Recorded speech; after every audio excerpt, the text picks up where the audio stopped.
On my 8th day, 8th day, may ganito ng storyang lumalabas. Ano to, demolition job? Fake news ba to? Ano ang dahilan?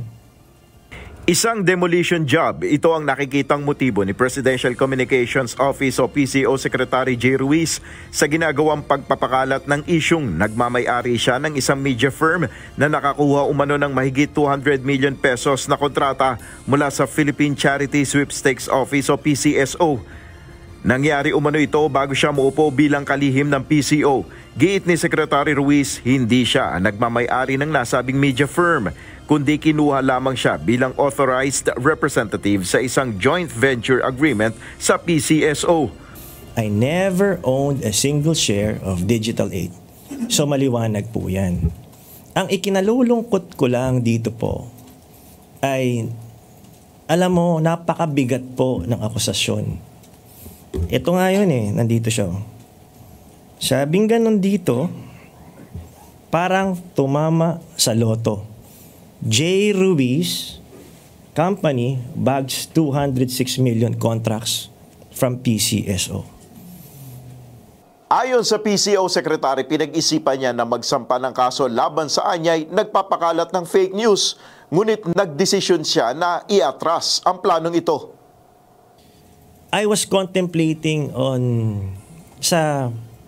siyempre yung una mong reaction, di ba? File a legal action against these purveyors of fake news. Pero nung naitulog ko, naisip ko, baka naman lalo lang tayong madistract.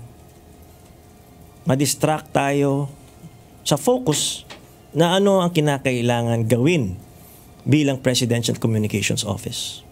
Hinala pa ni Secretary Ruiz, may kinalaman din ito sa napipintong pagbabago sa PCO. Meron kasing mga mangyayari dito na kinakailangan kong gawin. Merong balasahan na mangyayari. May ang utos ng Executive Secretary, lahat from Director up, kailangan magsumite ng courtesy resignations. I don't know kung bakit, I don't know, meron akong slight na siguro kung bakit nila ginagawa ito. Nanindigan naman ang kalihim na patuloy niyang gagawin ang kanyang trabaho, lalo na ang pangangampanya laban sa fake news. Nel Maribuhok, UNTV News and Rescue. Diyos ang aming sandigan, serbisyo publiko ang aming pinahalagahan.